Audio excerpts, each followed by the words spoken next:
Aku adalah seorang penggemar cerita horor, terutama urban legend yang tersebar di sekitar tempat tinggalku, Kolor Ijo, Bekasi.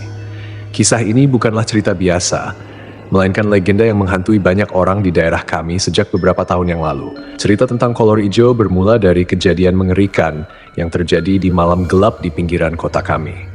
Seorang wanita menjadi korban pemerkosaan yang dilakukan oleh makhluk bertubuh besar dengan banyak bulu, dan yang membuat misteri semakin menakutkan adalah celana pendek berwarna hijau yang dikenakannya. Kisah tragis ini segera menyebar di seluruh Bekasi dan sekitarnya, menciptakan rasa ketakutan dan kecurigaan yang mendalam di antara penduduk. Banyak yang percaya bahwa Kolor Ijo adalah seseorang yang sedang meningkatkan kekuatan ilmu hitamnya dengan syarat memperkosa wanita sebagai bagian dari ritualnya. Namun meskipun banyak versi cerita yang beredar, kebenaran tentang Kolor Ijo tetap menjadi misteri hingga hari ini. Apakah itu benar-benar makhluk gaib yang menghuni malam kami, atau hanya imajinasi yang terlalu liar dari pikiran-pikiran yang terpengaruh? Hanya sedikit yang tahu.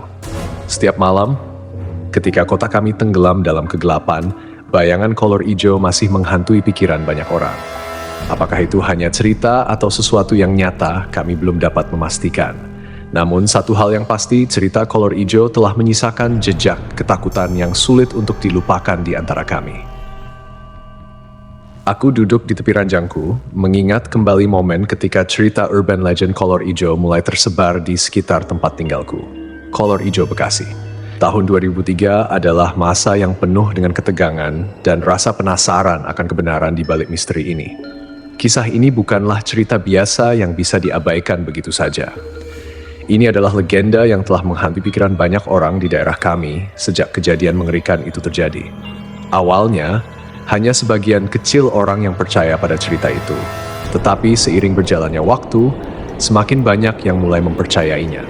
Cerita itu bermula dari malam yang gelap dan penuh rahasia di pinggiran kota kami. Seorang wanita muda menjadi korban pemerkosaan yang dilakukan oleh sesosok makhluk mengerikan yang tidak diketahui identitasnya.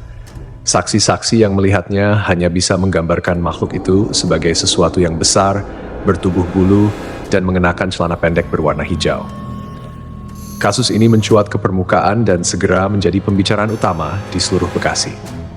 Kabar tentang Kolor Ijo menyebar dengan cepat, menciptakan aura ketakutan dan kecurigaan di antara penduduk setempat. Tak sedikit yang mengaitkan Kolor Ijo dengan sosok yang sedang mencoba memperkuat ilmu hitamnya melalui tindakan keji ini. Namun, di tengah kebingungan dan kepanikan, banyak yang meragukan kebenaran cerita ini. Beberapa menganggapnya sebagai sekadar legenda kota, sedangkan yang lain bersikeras bahwa ada benarnya di balik cerita mengerikan ini. Tetapi apapun kebenarannya, satu hal yang pasti, cerita Kolor Ijo telah meninggalkan bekas yang sulit untuk dilupakan di benak banyak orang. Setiap malam ketika gelap mulai menyelimuti kota kami, bayangan Kolor Ijo masih menghantui pikiran banyak orang. Setiap malam, ketika gelap mulai menyelimuti kota kami, bayangan Kolor Ijo masih menghantui pikiran banyak orang. Dan aku sendiri tidak terkecuali. Entah itu hanya imajinasi berlebihan atau ada kebenaran di balik cerita misterius ini, rasanya sulit untuk mengabaikan rasa takut yang melingkupi keberadaannya. Aku masih jelas mengingat ketika pertama kali mendengar cerita ini dari tetangga kami yang seorang tua. Dia dulu pernah tinggal di pinggiran kota saat peristiwa mengerikan itu terjadi. Mata beliau selalu penuh dengan ketakutan saat menceritakan pengalaman itu. Itu tidak manusiawi, anak muda. Kolor Ijo bukanlah sesuatu yang bisa diabaikan begitu saja, ucapnya dengan serius. Ketakutan semakin meluas ketika berbagai versi cerita mulai beredar di kalangan masyarakat. Ada yang menyebutkan bahwa Kolor Ijo adalah makhluk gaib yang muncul hanya pada malam hari untuk menyerang korban-korbannya. Versi lain menyatakan bahwa Kolor Ijo sebenarnya adalah manusia yang telah menjalani serangkaian ritual kegelapan untuk mendapatkan kekuatan yang tak terbayangkan. Dalam keadaan penasaran dan terkadang ketakutan, beberapa orang bahkan pernah mencoba mencari tahu kebenaran di balik cerita ini. Namun, hasilnya tidak pernah memuaskan. Apapun yang mereka temukan selalu berada di luar jangkauan logika dan pemahaman manusia. Namun, di balik semua ketakutan dan kecurigaan itu, ada juga yang mencoba melihat cerita ini dari sudut pandang yang berbeda. Mereka menganggap Kolor Ijo sebagai bagian dari warisan budaya dan sejarah daerah kami. Legenda ini, bagaimanapun juga, telah menjadi bagian tak terpisahkan dari identitas kota kecil kami. Saat malam semakin larut, ketakutan akan kolor ijo semakin menguat di hati penduduk kota kecil kami.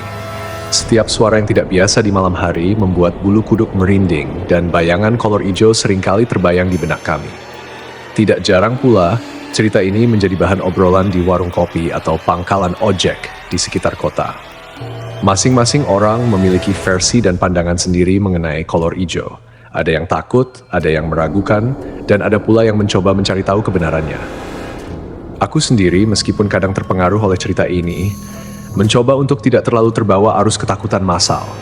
Bagiku, kolor ijo adalah sebuah misteri yang masih belum terpecahkan, sebuah legenda yang terus hidup di benak kami. Hingga suatu hari, ketika aku sedang duduk di teras rumahku yang sepi, aku mendengar suara langkah kaki yang berat di halaman belakang. Hatiku berdegup kencang, dan tanpa berpikir panjang, aku langsung berdiri dan melangkah menuju sumber suara itu. Ternyata, yang ada di sana bukanlah kolor ijo yang menakutkan, melainkan seekor kucing besar berwarna hijau yang tampaknya tersesat di halaman rumahku. Senyum lega terukir di wajahku, dan aku menyadari betapa kuatnya pengaruh cerita ini terhadap pikiran dan perasaanku. Sejak hari itu, aku mulai melihat cerita kolor ijo dengan sudut pandang yang lebih tenang dan rasional. Mungkin memang ada kejadian-kejadian aneh di sekitar kota kami, tetapi apakah semuanya harus dihubungkan dengan kolor ijo? Legenda ini bagaimanapun telah menjadi bagian tak terpisahkan dari sejarah dan budaya daerah kami. Sebuah cerita yang terus hidup dan mengalir dari generasi ke generasi, meskipun kebenarannya terus dipertanyakan. Dan di balik semua ketegangan dan ketakutan, kami belajar untuk menerima dan menghormati cerita ini sebagai bagian dari identitas kami yang unik. Kolor ijo mungkin hanya sebuah cerita, tetapi keberadaannya telah memberi warna tersendiri dalam hidup kami di kota kecil ini. Sampai jumpa di cerita berikutnya. Tetap waspada dan jangan biarkan cerita-cerita urban legend menguasai pikiran kita sepenuhnya. Semoga cerita ini dapat menghibur dan memberikan perspektif yang menarik mengenai cerita urban legend yang seringkali mempengaruhi pikiran kita. Terima kasih telah mendengarkan cerita urban legend kolor ijo dari Bekasi. Jangan lupa untuk subscribe ke saluran YouTube kami, Story Dark Secret, untuk cerita-cerita horor dan misteri lainnya yang menarik.